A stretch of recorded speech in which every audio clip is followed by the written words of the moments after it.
Hello friends, स्वागत है आप सभी का ओआर स्टडी पॉइंट में। इस वीडियो में हम डिस्कस करते हैं द हिंदू एडिटोरियल हिंदी में। उसके अलावा जो भी इंपॉर्टेंट करंट अफेयर आता है हमारे एग्जाम की दृष्टि से, आईएएस पीसीएस एग्जाम की दृष्टि से, उसके बारे में हम इसमें कवर करते हैं। ये वीडियो रोज सुबह 7 बजे तक अपलोड कर दी जाती है। अगर कोई एक्सट्रीम कंडीशन नहीं बनती है तो पीडीएफ के लिए आप टेलीग्राम ग्रुप से जुड़ सकते हैं। उसका नाम है ओआर स्टडी पॉइंट, उसकी लिंक भी डिस्क्रिप्शन बॉक्स में मिल जाती है। आज है 9 सितंबर। आइए बिना किसी देरी के शुरू करते हैं आज का इंपॉर्टेंट डिस्कशन। यहाँ पे बात की जा रही है काजीरंगा नेशनल पार्क के बारे में। ये चर्चा में क्यों आ गया? तो चर्चा में इस वजह से आ गया है क्योंकि जब से इसका निर्माण हुआ है तब से लेकर के पहली बार यहाँ पे महिला फील्ड डायरेक्टर को अपॉइंट किया गया है। तो इस वजह से काजीरंगा नेशनल पार्क चर्चा में आ गया है। तो हम थोड़ा सा जानेंगे काजीरंगा नेशनल पार्क के बारे में। अच्छा, यहाँ पे जो महिला डायरेक्टर नियुक्त की गई उनका नाम क्या है? तो उनका नाम है सोनाली घोष और ये आईएफएस ऑफिसर है। इंडियन फॉरेन सर्विसेज वाला नहीं, इंडियन फॉरेस्ट सर्विस वाला, ठीक है। यानी कि वन सेवा जो होता है, जंगल सेवा, उसकी वाली ऑफिसर हैं ये, विदेश सेवा वाली नहीं। तो उनका नाम याद रखेंगे आप, सोनाली घोष उनका नाम है। तो हम देखते हैं अब काजीरंगा नेशनल पार्क के बारे में थोड़ा बहुत डिटेल्स में। अब जानते हैं हम काजीरंगा नेशनल पार्क या काजीरंगा राष्ट्रीय उद्यान के बारे में। तो ये कहाँ पे है? ये असम में है। अगर असम में जिलों के नाम देखेंगे तो गोलाघाट और नागांव जिलों में पाया जाता है और यहाँ पर 2/3 भारतीय गैंडे पाए जाते हैं और ये यूनेस्को की विश्व धरोहर स्थल में शामिल है। 2018 में जब जनगणना हुई थी तो यहाँ पे गैंडों की संख्या 2613 पाई गई, जबकि 2015 वाली जनगणना में गैंडों की संख्या 2401 पाई गई थी। अब ये जनगणना किसने कराई थी? तो असम सरकार के वन विभाग और कुछ मान्यता प्राप्त वन्यजीव गैर सरकारी संगठनों द्वारा संयुक्त रूप से कराई गई थी ये जनगणना। उसके अलावा इस नेशनल पार्क को 2006 में टाइगर रिजर्व भी घोषित कर दिया गया था। यह पार्क हाथियों, जंगली भैंसों और दलदली हिरणों की बड़ी प्रजनन आबादी का घर है। काजीरंगा को पक्षी प्रजातियों के संरक्षण के लिए बर्ड लाइफ इंटरनेशनल द्वारा एक महत्वपूर्ण पक्षी क्षेत्र के रूप में मान्यता दी गई है। बात की जा रही है कि भारत के अन्य संरक्षित क्षेत्रों की तुलना में काजीरंगा ने वन्यजीव संरक्षण में उल्लेखनीय सफलता हासिल की है। पूर्वी हिमालय जैव विविधता हॉटस्पॉट के किनारे पर स्थित यह पार्क उच्च प्रजातियों की विविधता और दृश्यता को जोड़ता है। काजीरंगा लंबी हाथी घास, दलदली भूमि और घने उष्णकटिबंधीय नम चौड़ी पत्ती वाले जंगलों का एक विशाल विस्तार है जो ब्रह्मपुत्र सहित 4 प्रमुख नदियों से घिरा हुआ है। इसको 1905 में आरक्षित क्षेत्र घोषित किया गया था। 1905 में संरक्षित क्षेत्र घोषित किया गया था काजीरंगा नेशनल पार्क को। यहाँ पर विभिन्न प्रकार के प्रवासी पक्षी पाए जाते हैं, जल पक्षी पाए जाते हैं, शिकारी पक्षी पाए जाते हैं, खोजी पक्षी और शिकार पक्षी पाए जाते हैं।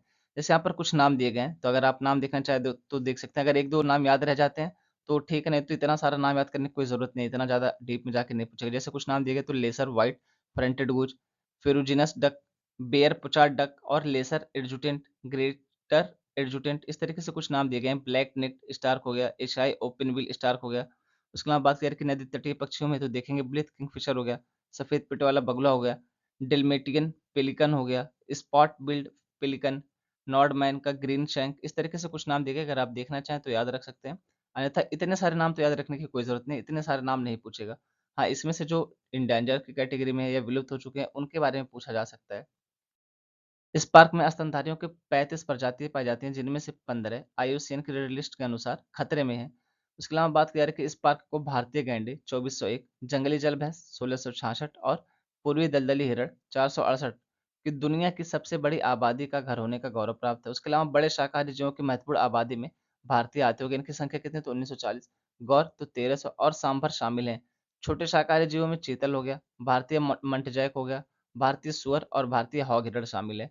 काजीरंगा में जंगली भैंसों की सबसे बड़ी आबादी है, जो दुनिया की आबादी का लगभग 57% है। भारतीय गैंडा, रॉयल बंगाल टाइगर, एशियाई हाथी, जंगली जल भैंस और दलदली हिरण को सामूहिक रूप से काजीरंगा के बिग 5 के रूप में जाना जाता है। तो ये चीज ध्यान में रखेंगे। काजीरंगा को 2006 में टाइगर रिजर्व भी घोषित किया गया था। ये इंपॉर्टेंट है कि ये भारत और दुनिया का एकमात्र स्थान है जहां जंगल में गोल्डन टाइगर देखने को मिलता है। छोटे स्तनधारियों में दुर्लभ हिस्पिड खरगोश, भारतीय ग्रे नेवले, छोटे भारतीय नेवले, बड़े भारतीय सीविट, छोटे भारतीय सीविट, बंगाल लोमड़ी, गोल्डन जैकल, यानी ये सारे नाम दिए गए जो यहाँ पे पाए जाते हैं। गिलहरी भारत में पाए जाने वाली 14 प्राइमेट प्रजातियों में से 9 इस पार्क में पाई जाती हैं। उनमें से प्रमुख हैं असमिया मकाक, कैप्ड और गोल्डन लंगूर। साथ ही भारत में पाया जाने वाला एकमात्र वानर हुलॉक गिब्बन। काजीरंगा की नदियां लुप्तप्राय गंगा डॉल्फिन का भी घर है। तो यहाँ पे ये विशेषता बताई गई काजीरंगा नेशनल पार्क की। यहाँ पे कितनी पक्षी प्रजातियां पाई जाती हैं और कितने जैव विविधता यहाँ पे पाई जाती है, उसके अलावा कौन कौन सी नदियां, तो ये सारी चीजें यहाँ पे बताई जा रही हैं। इस आर्टिकल में हम बात करने वाले हैं वन संरक्षण अधिनियम के बारे में। अब एक तो 1980 का है, उसके अलावा इसमें संशोधन प्रस्तावित किया गया 2023 में। तो इसी को लेकर के चर्चा में, अब चर्चा में क्यों है, तो मिज़ोरम की विधानसभा जो है, इसने ये कहा है कि हम अपने यहाँ के लोगों के हितों व अधिकारों की रक्षा करने के लिए वन संरक्षण अधिनियम संशोधन विधेयक जो 2023 वाला आया है, इसका प्रस्ताव का हम विरोध करेंगे। यानी मिज़ोरम अपने यहाँ पे वन संरक्षण अधिनियम संशोधन जो 2023 का है, इसको लागू नहीं करेगा। क्यों? क्योंकि ये कह रहा है कि हम अपने लोगों के अधिकारों की और उनके हितों की रक्षा के लिए ऐसा कर रहे हैं। तो इस वजह से चर्चा में आएगा, तो हम देखेंगे फॉरेस्ट कंज़र्वेशन एक्ट यानी कि वन संरक्षण अधिनियम क्या है? और ये जो मिज़ोरम है, इसका क्या मुद्दा है? अभी तक नॉर्थ ईस्टर्न स्टेट में क्या-क्या मुद्दे चले हैं, उसका पूरा घटनाक्रम क्या रहा है, तो ये सारी चीज़ें हम जानने वाले हैं इस आर्टिकल में बहुत ही डिटेल्स में। यहाँ पे बात की जा रही है कि क्या एफसीए यानी कि फॉरेस्ट कंजर्वेशन एक्ट वन संरक्षण अधिनियम पूर्वोत्तर राज्यों पर लागू होता है? तो बात करें कि विशेष संवैधानिक सुरक्षा जैसे कि नागालैंड के लिए अनुच्छेद 371 ए हो गया और मिजोरम के लिए 371 जी हो गया। इसके द्वारा संसद द्वारा अधिनियमित किसी भी कानून के आवेदन पर रोक लगाते हैं जो नागा और मिजो प्रथागत कानून और प्रक्रिया और भूमि और उसके संसाधनों के स्वामित्व और हस्तांतरण पर प्रभाव डालता है। यानी अगर संसद द्वारा कोई भी कानून बनाया गया है और ये मिज़ो हो गया और नाग हो गया, इनके प्रथागत कानून हैं, इनकी भूमि है, इन सब पर अगर कोई प्रभाव डालता है, तो ये यहाँ की विधानसभा तय करेगी कि इस अधिनियम को हमारे यहाँ पे लागू करना है कि नहीं लागू करना है। और ये किस अनुच्छेद के तहत है, तो नागालैंड के लिए 371 ए अनुच्छेद के तहत है और यहीं पे मिज़ोरम के लिए 371 जी अनुच्छेद के तहत ऐसा कहा गया है। ऐसे कानूनों को इन राज्यों तक तभी बढ़ाया जा सकता है जब इनकी विधानसभाएँ एक प्रस्ताव में ऐसा निर्णय लें। बात की जा रही है कि 1986 में नागालैंड ने एफसीए के आवेदन को सरकारी जंगलों और राज्य सरकार के नियंत्रण वाले ऐसे अन्य जंगलों और वन्यजीव अभयारण्यों तक बढ़ा दिया। सरकारी वन राज्य के रिकॉर्डेड वन क्षेत्र का केवल 2.71% है। हालांकि दिसंबर 1997 में गृह मंत्रालय ने कानून और न्याय मंत्रालय के परामर्श से केंद्रीय पर्यावरण मंत्रालय को पुष्टि की कि एफसीए भूमि संसाधन शब्द के अंतर्गत आता है और यह नागालैंड पर लागू नहीं है, जैसा कि इसकी विधानसभा ने किया था। यानी यहाँ पे होम मिनिस्टर ने क्या कहा था कि जो वन संरक्षण अधिनियम है, ये भूमि संसाधन के अंतर्गत आता है। अब जब भूमि संसाधन के अंतर्गत आता है, तो ज़ाहिर-सी बात है कि चाहे नागालैंड हो गया, चाहे मिज़ोरम हो गया, इनको ये अधिकार मिलेगा कि इस अधिनियम को चाहे अपने यहाँ पे लागू करें, चाहे लागू ना करें। देखिए, बात क्या है कि दिसंबर 1997 में गृह मंत्रालय ने ये कहा था कि जो एफसीए है, फॉरेस्ट कंज़र्वेशन एक्ट है, ये भूमि संसाधन के अंतर्गत आता है। तो यहाँ पे नागालैंड की विधानसभा और मिज़ोरम की विधानसभा को ये अधिकार है, चाहे उसको लागू करे, चाहे ना करे। लेकिन 1998 में ऐसा हुआ कि नागालैंड को ये कहा गया कि भैया किसने कहा था, ये पर्यावरण मंत्रालय ने कहा था कि भैया यहाँ पे आपके यहाँ भी ये चीज़ लागू होगी, आपके यहाँ पे भी वन संरक्षण अधिनियम लागू होगा। जो पहले का निर्णय था, वो गलत था, अब आपके यहाँ पे भी लागू होगा। फिर भी 1980 के बाद से पर्यावरण मंत्रालय ने नागालैंड में जंगलों को एफसीए मंजूरी नहीं दी है। मिज़ोरम के साथ ऐसा नहीं था। जब मिज़ोरम को 1986 में 53वें संविधान संशोधन द्वारा केंद्र शासित प्रदेश से राज्य बनाया गया था, तब इसको ये कह दिया गया था कि अभी तक जितने भी केंद्र के नियम हैं, वो सारे के सारे आपके यहाँ पे लागू होंगे, चाहे वो वन संरक्षण अधिनियम 1980 ही क्यों ना हो। इसके अलावा मिज़ोरम में 3 छठी अनुसूचित क्षेत्रों में स्वायत्त जिला परिषदों की शक्तियाँ आरक्षित वनों तक विस्तारित नहीं है। तो एफसीए 84.53% वन क्षेत्रों को कवर करता है, जो अधिसूचित वन है और 6,630 हेक्टेयर को अब तक एफसीए मंजूरी प्राप्त हुई है। बात की जा रही है कि इसके अलावा वन संरक्षण अधिनियम पूर्वोत्तर के अन्य हिस्सों में लागू जैसे कि मेघालय और त्रिपुरा में, इन राज्यों के छठी अनुसूची वाले क्षेत्रों में और अरुणाचल प्रदेश हो गया, सिक्किम हो गया और मणिपुर हो गया, यहाँ पे वन संरक्षण अधिनियम लागू है।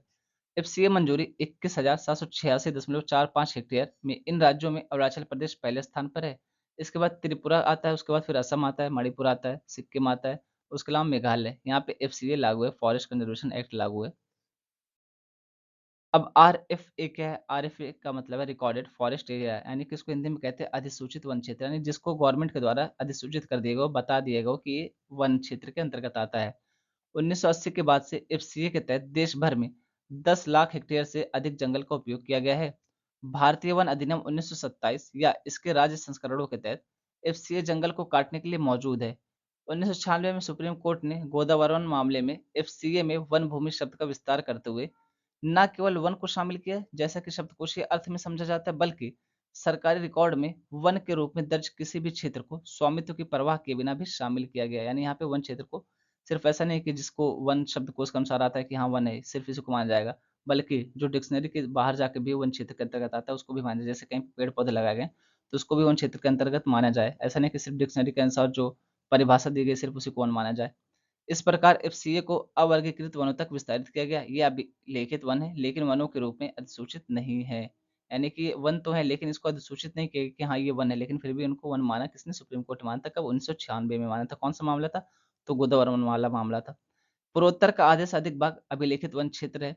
इसमें से 53% अवर्गीकृत वन हैं जो व्यक्तियों, कुलों, ग्राम परिषदों या समुदायों द्वारा नियंत्रित होते हैं और प्रथागत कानून और प्रक्रियाओं द्वारा शासित होते हैं। अब देखिए यहाँ पे होता क्या है ना, जैसे नॉर्थ ईस्टर्न इलाका हो गया, यहाँ पे ज़्यादातर आदिवासी रहते हैं। अब इनको क्या पता है यार कानून क्या है क्या नहीं, ये लोग क्या करते हैं, हज़ारों सालों से इनकी परंपरा चली आ रही है कि पेड़-पौधों को संरक्षित करना। इनके पूर्वज भी यही कर रहे थे कि जो उसकी पत्तियाँ होती हैं, लकड़े होते हैं, जो सूख जाते हैं उसको यूज़ करते हैं।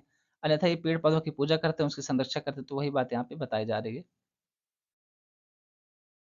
शेष राज्य वन विभागों द्वारा नियंत्रित अधिसूचित वन क्या-क्या हैं, तो आरएफए असम में 34.21% से लेकर के सिक्किम में 82.31% यानी सबसे कम कहाँ पे, तो असम में है, रिकॉर्डेड फॉरेस्ट एरिया अधिसूचित वन क्षेत्र, और सबसे अधिक कहाँ पे, तो सिक्किम में, जिसमें मिजोरम में 35.48% है, मेघालय में 42.34% है, नागालैंड में 53.01% है, और अरुणाचल प्रदेश में 61.55% है। उसके अलावा मणिपुर में 78.01% और त्रिपुरा में 60.02% है।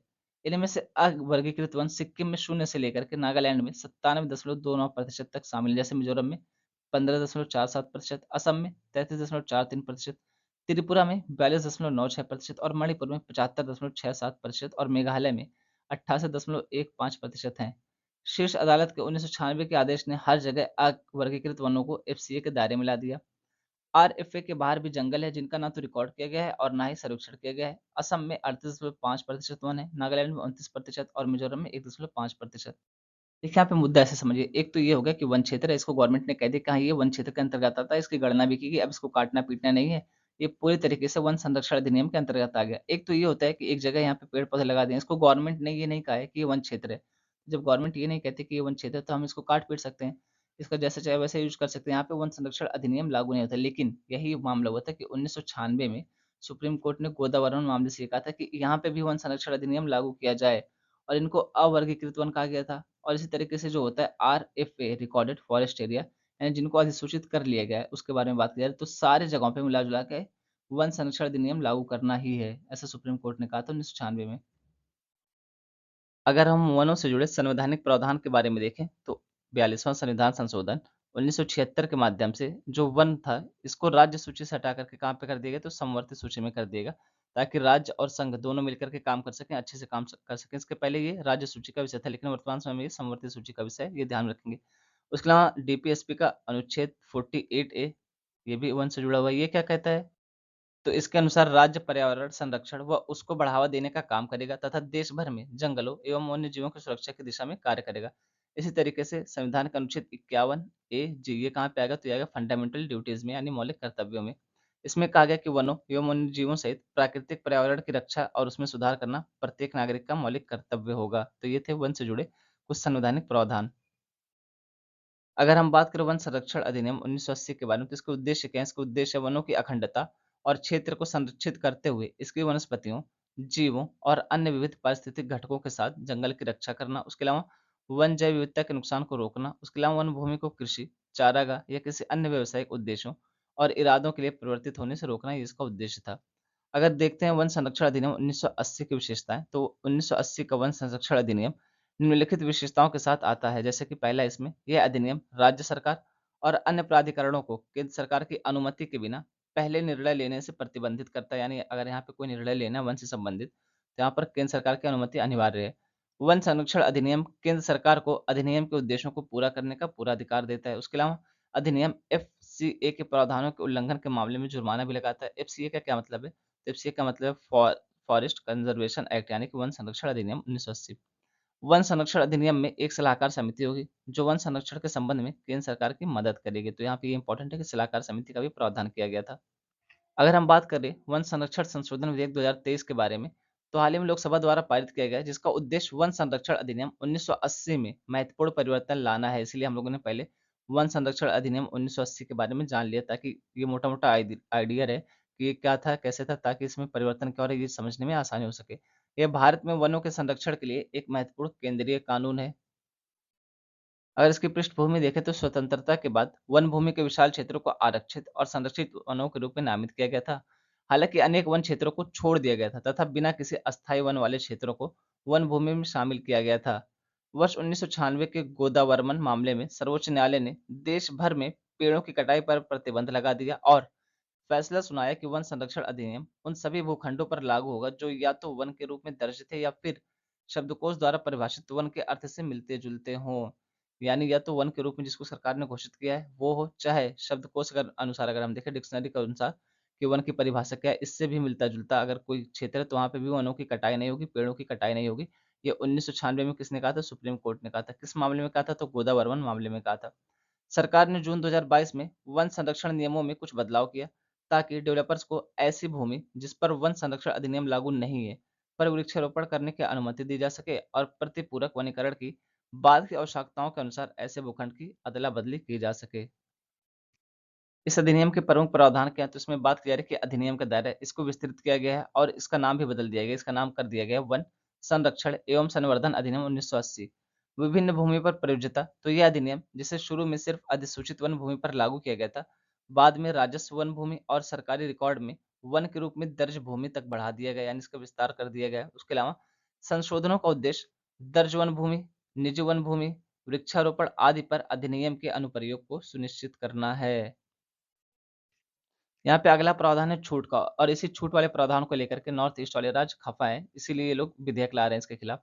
बात की जा रही है कि विधेयक में वनों के बाहर वनीकरण तथा वृक्षारोपण को प्रोत्साहित करने के लिए कुछ छूट का प्रस्ताव किया गया है। जैसे कि देखेंगे आप तो सड़कों और रेलवे के किनारे स्थित बस्तियों एवं प्रतिष्ठानों के लिए कनेक्टिविटी प्रदान करने हेतु 0.10 हेक्टेयर वन भूमि का प्रस्ताव किया गया है। सुरक्षा संबंधी बुनियादी ढांचे के लिए 10 हेक्टेयर तक भूमि का प्रस्ताव किया गया तथा सार्वजनिक उपयोगिता परियोजनाओं के लिए वामपंथी उग्रवाद प्रभावित जिलों में 5 हेक्टेयर तक वन भूमि का प्रस्ताव दिया गया है। इन छूटों में अंतर्राष्ट्रीय सीमाओं, वास्तविक नियंत्रण रेखा, लाइन ऑफ एक्चुअल कंट्रोल, नियंत्रण रेखा यानी कि लाइन ऑफ कंट्रोल आदि के 100 किलोमीटर के भीतर राष्ट्रीय सुरक्षा से संबंधित रणनीतिक परियोजनाएं शामिल। यानी अगर ये जो 100 किलोमीटर आता है किसी भी बॉर्डर से, अंतर्राष्ट्रीय बॉर्डर से या एलएसी हो गया या एलओसी हो गया, तो यहाँ पे चाहे जंगल लगाएँ, चाइना लगाएँ, वन लगाएँ, चाइना लगाएँ, किसके ऊपर है? केंद्र सरकार के ऊपर है। तो इसको रणनीतिक दृष्टि से यहाँ पे फ्री घोषित कर दिया गया है। यहाँ पर कोई नियम लागू नहीं होगा, तो इसी को लेकर के यहाँ पे विरोध हो रहा है। यानी जो अंतर्राष्ट्रीय सीमा हो गई, एलएसी हो गया, एलओसी हो गया, इन सबको लेकर के पूरी तरीके से किसके कंट्रोल में? तो केंद्र सरकार के कंट्रोल में। केंद्र सरकार चाहेगी तो इसमें प्रावधान लागू करेगी, चाहेगी तो प्रावधान लागू नहीं करेगी। तो इसी को लेकर के विवाद हो रहा है, नॉर्थ ईस्ट वाले इसका विरोध कर रहे हैं। इसलिए अपने-अपने असेंबली में, अपने-अपने विधानसभा में वो लोग क्या कर रहे हैं? तो विधेयक लेकर के आ रहे हैं इसके खिलाफ। अगला पॉइंट है कि विकास के लिए प्रावधान। विधेयक निजी संस्थाओं को पट्टे पर वन भूमि के आवंटन से संबंधित मूल अधिनियम के मौजूदा प्रावधानों को सरकारी कंपनियों तक भी विस्तारित करता है। इससे विकास परियोजनाओं को सुविधा मिलेगी और अधिनियम के कार्यान्वयन में एक रूपता सुनिश्चित होगी। अगला बिंदु नवीन वानिकी गतिविधियां। तो संशोधनों में वनों के संरक्षण के लिए वानिकी गतिविधियों की श्रृंखला में अग्रिम पंक्ति के वन कर्मचारियों के लिए बुनियादी ढांचे हो गए, इको टूरिज्म हो गया, चिड़ियाघर और सफारी जैसी नई गतिविधियों को जोड़ा गया है। वन क्षेत्रों में सर्वेक्षण एवं जांच को गैर वानिकी गतिविधियां नहीं माना जाएगा, यानी अब वन क्षेत्रों में सर्वेक्षण किया जा सकता है, उसके अलावा गैर वानिकी गतिविधियां नहीं माना जाएगा इनको अगर सर्वेक्षण करते हैं तो। अगला बिंदु जलवायु परिवर्तन, शमन एवं संरक्षण। इसका उद्देश्य ये सुनिश्चित करना है कि ऐसे क्षेत्र वन संरक्षण प्रयासों के पहचाने के भाग के रूप में जलवायु परिवर्तन से निपटने में भारत के प्रयासों में योगदान देना तथा वर्ष 2070 तक नेट शून्य उत्सर्जन जैसी भारत की अंतर्राष्ट्रीय प्रतिबद्धताओं में योगदान देना। अगला बिंदु स्थानीय समुदायों को सशक्त बनाना। तो विधेयक चिड़ियाघर हो गया, सफारी हो गया और इको टूरिज्म की स्थापना जैसी गतिविधियों को प्रोत्साहित करता है जिनका स्वामित्व सरकार के पास होगा। साथ ही यह संरक्षित क्षेत्रों के बाहर अनुमोदित परियोजना में स्थापित किया जाएगा। ये गतिविधियां न केवल वन संरक्षण तथा वन्यजीव संरक्षण के बारे में जागरूकता बढ़ाती हैं बल्कि स्थानीय समुदायों के लिए आजीविका के अवसर भी उत्पन्न करती हैं, उन्हें समग्र विकास के साथ एकीकृत करती हैं। यानी यहाँ पे क्या बात क्लियर कि जो स्थानीय समुदाय है उनको भी बढ़ावा दिया जाएगा, उनको सशक्त किया जाएगा। अगर हम बात करें विधेयक से संबंधित चिंताओं के बारे में, तो पहली चिंता या पहली आपत्ति इसके नाम पर ही है। क्यों? क्योंकि इसका नाम हिंदी में रख दिया गया है। अब यहाँ पे ये बात क्लियर है कि जो साउथ इंडिया हो गया, दक्षिण भारत है, उसके अलावा जो नॉर्थ ईस्टर्न स्टेट है, यहाँ पे हिंदी उतना चलती नहीं है। तो बात क्लियर है कि हिंदी थोपने की कोशिश की जा रही है जबरदस्ती, और ये समावेशी नाम नहीं है, यानी सबको साथ में लेकर चलने वाला नाम नहीं है, बल्कि जबरदस्ती हिंदी थोपने की कोशिश की जा रही है इनके ऊपर। उसके अलावा बात करें पारिस्थितिक रूप से संवेदनशील क्षेत्रों पर प्रभाव। अब जैसे देखिए हिमालयी क्षेत्र हो गया, नॉर्थ ईस्टर्न क्षेत्र हो गया, जहाँ पर 100 किलोमीटर की जो सीमा की छूट दी गई है। अब यहाँ पर बहुत सारे पारिस्थितिक रूप से संवेदनशील क्षेत्र हैं, तो यहाँ पे इनको समाप्त किया जा सकता है, जैव विविधता खतरे में आ सकती है, पर्यावरण को नुकसान पहुंच सकता है, तो वो बात की जा रही है। विधेयक 2023 FCA forest conservation act Bharat की सीमाओं पर रहने वाले स्वदेशी समुदायों के अधिकारों को समाप्त कर देगा। उचित मूल्यांकन और समन्वय योजनाओं के बिना ऐसी मंजूरी से जैव विविधता को खतरा हो सकता है और विषम मौसम की घटनाओं को ट्रिगर किया जा सकता है। उसके अलावा बात करें कि सीमित प्रयोज्यता है। विधेयक कानून के दायरे को केवल अक्टूबर 1980 या उसके बाद वन के रूप में दर्ज क्षेत्रों तक सीमित रखता है। इस बहिष्करण के परिणाम स्वरूप वन भूमि और जैव विविधता वाले गर्म स्थानों यानी कि जिसको हॉटस्पॉट क्षेत्र कहा जाता है जैव विविधता का, के महत्वपूर्ण हिस्से के अधिनियम के दायरे से बाहर हो सकते हैं, जिससे उन्हें गैर वानिकी उद्देश्यों के लिए संभावित रूप से बेचने, परिवर्तित करने, साफ करने तथा शोषण करने की अनुमति मिल जाएगी।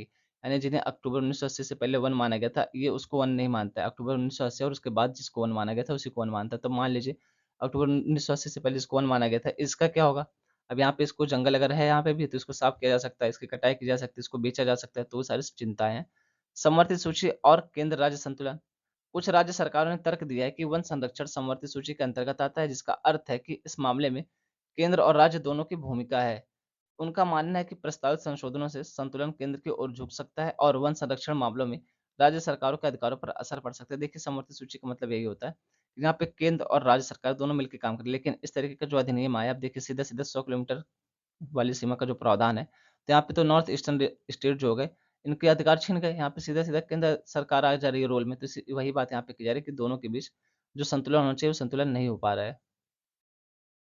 अगर हम देखें कि वनों से संबंधित अन्य पहल कौन-कौन से हैं, तो बात की जा रही है भारतीय वन नीति 1952। ये औपनिवेशिक वन नीति का सरल विस्तार था। इस अधिनियम में समग्र वन क्षेत्र को कुल भूमि क्षेत्र के 1/3 तक बढ़ाने की आवश्यकता पर जोर दिया गया। उसके अलावा वन संरक्षण अधिनियम 1980 इसके बारे में हमने जान ही लिया है। राष्ट्रीय वन नीति 1988। राष्ट्रीय वन नीति का अंतिम उद्देश्य प्राकृतिक विरासत के रूप में वनों के संरक्षण के माध्यम से पर्यावरणीय स्थिरता और पारिस्थितिक संतुलन बनाए रखना था। राष्ट्रीय वनीकरण कार्यक्रम, तो इसे निम्नीकृत वन भूमि के वनीकरण के लिए वर्ष 2000 में लागू किया गया है। इसे पर्यावरण, वन और जलवायु परिवर्तन मंत्रालय द्वारा कार्यान्वित किया जा रहा है। अन्य संबंधित अधिनियम कौन-कौन से? तो वन्यजीव संरक्षण अधिनियम 1972 का हो गया, पर्यावरण संरक्षण अधिनियम 1986 और जैव विविधता अधिनियम 2002 हो गया। उसके अलावा अनुसूचित जनजाति और अन्य पारंपरिक वनवासी वन अधिकारों की मान्यता अधिनियम 2006 हो गया। यह वन में निवास करने वाली अनुसूचित जनजातियों और अन्य पारंपरिक वन निवासियों को, जो पीढ़ियों से जंगलों में निवास कर रहे हैं, को वन भूमि पर उनके वन अधिकारों को मान्यता प्रदान करता है। अनुसूचित जनजाति और अन्य पारंपरिक वनवासी वन अधिकारों की मान्यता अधिनियम 2006 के बारे में बात की जा रही है। आगे की राह क्या हो? तो प्रस्तावित संशोधनों और वनों, जैव विविधता तथा स्थानीय समुदायों पर उनके संभावित प्रभावों का गहन एवं व्यापक मूल्यांकन करने की आवश्यकता है। उसके अलावा इस मूल्यांकन में पारिस्थितिक हो गया, सामाजिक और पर्यावरणीय कारकों पर विचार किया जाना चाहिए तथा इसमें विशेषज्ञों, गैर सरकारी संगठनों, आदिवासी समुदायों और राज्य सरकारों सहित विभिन्न हितधारकों का योगदान होना चाहिए। सभी हितधारकों के दृष्टिकोण को समझने और उनकी चिंताओं को दूर करने के लिए उनके साथ सार्थक परामर्श एवं संवाद जारी रखना चाहिए।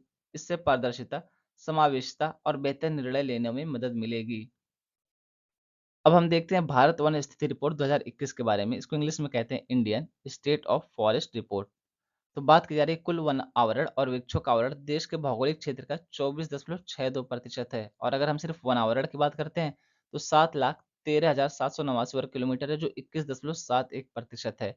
और कुल वृक्ष आवरण 2.91% है। 2019 के पिछले आकलन की तुलना में रिकॉर्डेड फॉरेस्ट एरिया या ग्रीन वॉश में बदलाव।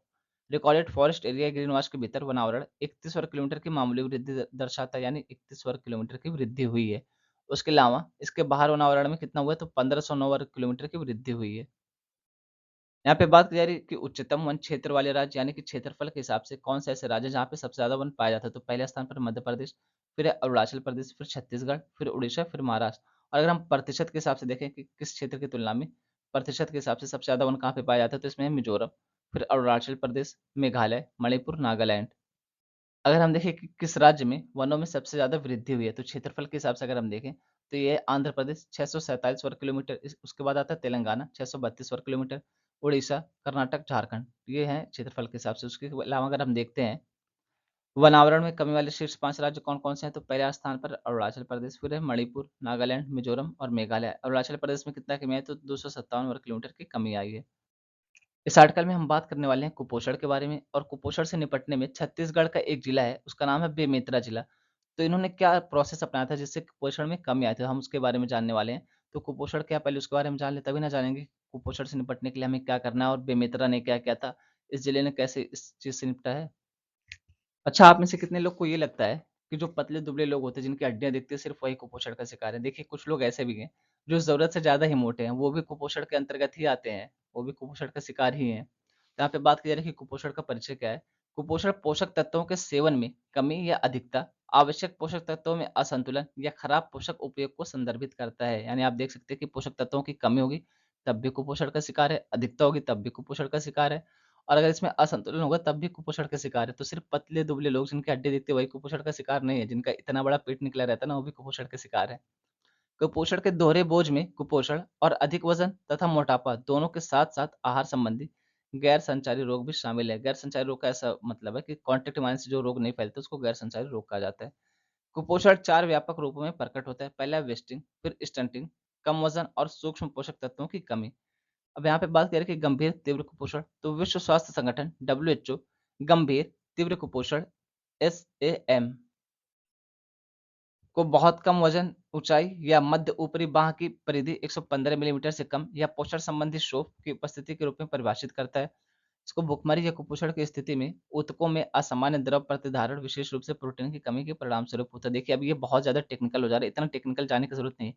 इसको याद रखिए कि कुपोषण टोटल 4 रूपों में प्रकट हो सकता है। वेस्टिंग हो गया, स्टंटिंग हो गया, कम वजन हो गया और सूक्ष्म पोषक तत्वों की कमी होती है। इस तरीके से 4 रूपों में या 4 प्रकार का हो सकता है। इसको याद रखेंगे। ये बहुत ज़्यादा टेक्निकल हो जा रहा है, इतना ज़्यादा टेक्निकली नहीं पूछते हैं यूपीएससी में। बात करें कि जो सैम से पीड़ित बच्चे होते हैं ना, इनके अंदर जो प्रतिरोधी क्षमता होती है, प्रतिरक्षा प्रणाली होती है, वो बहुत कमज़ोर होती है। इसकी वजह से सामान्य लोगों की तुलना में इनकी मौत होने की संभावना 9 गुना अधिक हो जाती है। सैम से पीड़ित बच्चे ऐसे बच्चे हैं जो रेड ज़ोन की श्रेणी में आते हैं, जिनमें द्वितीयक संक्रमण से ग्रसित होने का उच्च जोखिम रहता है।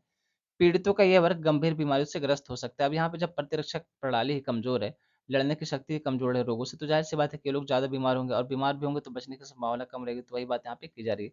अगला है मध्यम तीव्र कुपोषण, तो इसको कहते हैं मैम, जिसे निर्बलता के रूप में भी जाना जाता है। इसे लंबाई के अनुपात में आवश्यक वजन के अंतर्राष्ट्रीय मानक संकेतकों ज़ेड स्कोर 3 और 2 मानक विचलन के माध्य या 11 सेंटीमीटर से 12.5 सेंटीमीटर के बीच मध्य ऊपरी भुजा परिधि द्वारा परिभाषित किया गया है। अब यहाँ पे देखिए ये भी वही चीज़ है कि टेक्निकल हो जा रहा है।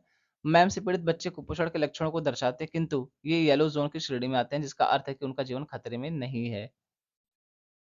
उसके अलावा बात करें कि प्रसार या व्यापकता की, तो वैश्विक भुखमरी सूचकांक ग्लोबल हंगर इंडेक्स 2022 में भारत का स्थान सूची में सबसे नीचे स्थित देशों में है।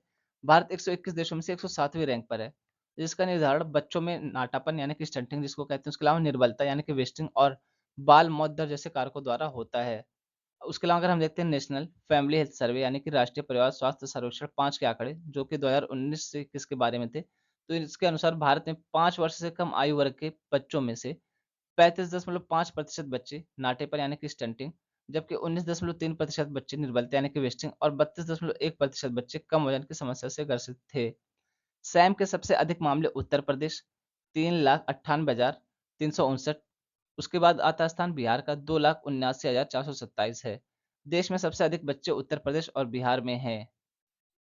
बात की जा रही है कि बेमेतरा से हम क्या सबक ले सकते हैं, यानी कि कुपोषण से निपटने में बेमेतरा ने क्या प्रोसेस अपनाया था और हम इससे क्या सीख के पूरे देश में इसको लागू कर सकते हैं कि कुपोषण की समस्या कम हो सके। तो बात की जा रही है कि छत्तीसगढ़ का बेमेतरा एक हैरान करने वाला जिला है। ये छत्तीसगढ़ के उपजाऊ मैदानों में स्थित है और यहाँ पर नक्सली गतिविधियां भी नहीं होती हैं और ये कृषि रूप से भी समृद्ध यानी कि यहाँ पे कृषि होती है अच्छी खासी। इसके निवासी भी अपेक्षाकृत समृद्ध हैं। हालांकि दिसंबर 2022 में वहाँ गंभीर तीव्र कुपोषित एसएएम बच्चों की संख्या 3299 थी। यह आंकड़ा बस्तर जैसे आदिवासी बहुल और नक्सल प्रभावित जिलों की स्थिति से काफी मिलता-जुलता है। यह भोजन पद्धतियों के बारे में उचित ज्ञान की कमी की ओर इशारा करता है, यानी यहाँ पे कृषि रूप से समृद्ध है। यहाँ पे भोजन है, खाने-पीने की चीज़ें यहाँ के लोग अच्छी स्थिति में, उसके बाद भी यहाँ पे कुपोषण है, तो उसके पीछे वजह क्या थी? उसके पीछे वजह थी क्योंकि ये लोग जागरूक नहीं थे, तो इनको जागरूक किया गया है। समस्या पहुँच को लेकर नहीं, वही बात यहाँ पे की जा रही है कि इनके पास ऐसा नहीं कि संसाधन नहीं, संसाधन है लेकिन बल्कि कब, कैसे और क्या खाना चाहिए, इसके बारे में अनुचित जानकारी को लेकर है। यही कारण है कि मजबूत निगरानी के साथ पोषण परामर्श को इस क्षेत्र के लिए कार्य प्रणाली के रूप में चुना गया था। अब पोषण परामर्श क्या है इसके बारे में भी हम देखते हैं आगे। बेमेतरा जिले में कुपोषण से निपटने के लिए एक अभियान चलाया गया था। उस अभियान का नाम रखा गया पोथ लाई का अभियान। इसका छत्तीसगढ़ी भाषा में अर्थ होता है स्वस्थ बाल मिशन। अब ये क्या था, तो ये एक प्रकार का पोषण परामर्श कार्यक्रम है जिसे बेमेतरा जिले के बेमेतरा उपमंडल में 72 सबसे अधिक प्रभावित आंगनबाड़ी केंद्रों में लागू किया जा रहा है। इसमें यूनिसेफ छत्तीसगढ़ का तकनीकी सहयोग प्राप्त है। यहाँ स्वास्थ्य और महिला एवं बाल विकास विभागों के जमीनी स्तर के कर्मचारियों को क्षेत्र में पोषण परामर्श प्रदान करने के तरीके के बारे में अच्छी तरह से प्रशिक्षित किया गया है। प्रत्येक शुक्रवार को लक्षित एसएएम और मध्यम तीव्र कुपोषित यानी कि एमएएम, जो मैम और सैम है, इन दोनों की बात की जा रही है, बच्चों के माता-पिता को बुलाया जाता है और उनकी काउंसलिंग की जाती है। उन्हें सरल छत्तीसगढ़ी भाषा में तिरंगा भोजन, अब तिरंगा भोजन से क्या मतलब, तो एक संतुलित आहार है, इसी के महत्व और घटक, स्वस्थ जीवन शैली, जीने के लिए नियमित रूप से हाथ धोने की आवश्यकता और कई अन्य युक्तियाँ सिखाई जाती हैं। कई हानिकारक आहार संबंधी मिथक और अंधविश्वास भी दूर हो जाते हैं। लक्षित बच्चों की प्रगति पर नजर भी रखी जा रही है। बात की जा रही है कि इस परामर्श सत्रों में सरपंच हो गए, उसके अलावा पंचायत सचिव हो गए, उसके अलावा धार्मिक प्रमुख हो गए, स्थानीय नेता हो गए, इन सबको शामिल किया जाता है ताकि और अच्छे से इनको सुलझाया जा सके, कुपोषण में कमी की जा सके। लक्षित बच्चों की प्रगति की निगरानी के लिए उनके घरों में घर-घर जाकर भी दौरा किया जाता है। उसके अलावा नियमित निगरानी और मूल्यांकन के साथ-साथ पोषण परामर्श के सरल मंत्र के परिणाम स्वरूप 9 महीने की अवधि में यानी दिसंबर 2022 से लेकर के जुलाई 2023 तक पौध लाइका अभियान द्वारा लक्षित बच्चों में 53.77% बच्चों को कुपोषण से बाहर लाया जा चुका है, यानी 9 महीने में ही लगभग 50% बच्चों को ये कुपोषण से बाहर ले आए हैं। 2023 में 11 से 14 बच्चों में से 599 बच्चों को ले आएँगे। इसके अलावा 61.5% एमएएम बच्चों और 14.67% एसएएम बच्चों को कुपोषण से बाहर लाया गया। जब इसकी तुलना 20 आंगनवाड़ी केंद्रों के एक यादृच्छिक नियंत्रण समूह से की गई, जहां यह हमेशा लागू नहीं किया जा रहा था, तो केवल 30.6% बच्चों को कुपोषण से बाहर निकाला गया, यानी 33.8% एमएएम बच्चे और 0 एसएएम बच्चे कुपोषण से बाहर निकाले गए। अगर यानी कि यहाँ पे ये बात कह रही है कि अगर अन्य आंगनवाड़ी सम केंद्र से तुलना करते हैं, तो यहाँ पे कुपोषण से बाहर निकालने की जो बच्चों की दर है वो बहुत कम है, जबकि यहाँ पे अगर जहाँ पोथलाई का अभियान लागू किया गया था, वहाँ पे आंगनवाड़ी केंद्रों में कुपोषण से बाहर निकालने की बहुत अधिक दर है बच्चों को। यह नियंत्रण समूह से ऊपर 23% की कुल वृद्धि दर्शाता है, जो बहुत उत्साहजनक है। इसके अलावा जबकि भोजन उपलब्ध कराने के लिए विस्तृत बजट और लीकेज के जोखिम की आवश्यकता होती है, यह मिशन शून्य लागत वाला है, जिसके लिए कुछ प्रशिक्षण सत्रों और नियमित निगरानी की आवश्यकता नहीं होती है। इस प्रकार इसने खुद को लागत प्रभावी भी दिखाया है। उजागर किए गए अनुभवों से इसमें कोई संदेह नहीं है कि इस मॉडल को जिलों और राज्यों में बड़े पैमाने पर दोहराया जाने की आवश्यकता है। कुपोषण के उन्मूलन में वास्तव में तेजी लाने के लिए गरीबों को भोजन उपलब्ध कराने के लिए पोषण परामर्श और निगरानी का समर्थन करने की आवश्यकता है। यह केवल तभी होता है जब पोषण परामर्श की इस सरल लेकिन प्रभावशाली रणनीति का अक्षरशः पालन किया जाता है।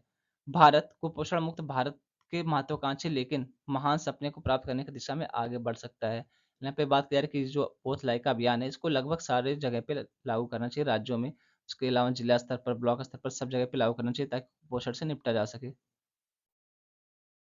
अगर हम देखें कि कुपोषण से संबंधित अन्य पहल कौन-कौन सी है, तो पोषण अभियान हो गया, एनीमिया मुक्त भारत अभियान हो गया, उसके अलावा मध्याह्न भोजन योजना, राष्ट्रीय खाद्य सुरक्षा अधिनियम 2013 का, प्रधानमंत्री मातृ वंदना योजना, उसके अलावा एकीकृत बाल विकास योजना, मातृत्व सहयोग योजना, राष्ट्रीय पोषण रणनीति, राष्ट्रीय पोषण मिशन, ये सारी योजनाएँ हैं, जो कुपोषण से संबंधित हैं, जिन कुपोषण से निपटने के लिए सारी योजनाएँ चलाई जा रही हैं। अब हम देखें आगे की राह क्या है, तो महिलाओं और बच्चों के स्वास्थ्य तथा पोषण में उनके सतत विकास एवं जीवन की बेहतर गुणवत्ता सुनिश्चित करने के लिए निवेश बढ़ाने की आवश्यकता है। भारत को पोषण कार्यक्रमों पर परिणामों-मुखी दृष्टिकोण अपनाने चाहिए। इसका अर्थ केवल गतिविधियों को लागू करने के बजाय विशिष्ट परिणाम प्राप्त करने पर ध्यान केंद्रित करना है। उसके अलावा पोषण की दृष्टि से कमजोर समूह, जिसमें बुजुर्ग हो गए, गर्भवती महिलाएं हो गई, विशेष आवश्यकता वाले और छोटे बच्चे शामिल हैं, के साथ सीधा जुड़ाव होना चाहिए तथा प्रमुख पोषण सेवाओं एवं हस्तक्षेपों को अंतिम मील वितरण को सुनिश्चित करने में योगदान करना चाहिए। यहीं तक रखते हैं आज की वीडियो। बोलने में जो भी गलती हुई उसके लिए दिल से सॉरी। आप सबके सपोर्ट के लिए बहुत बहुत थैंक यू। इसी तरीके से सपोर्ट बनाए रखें।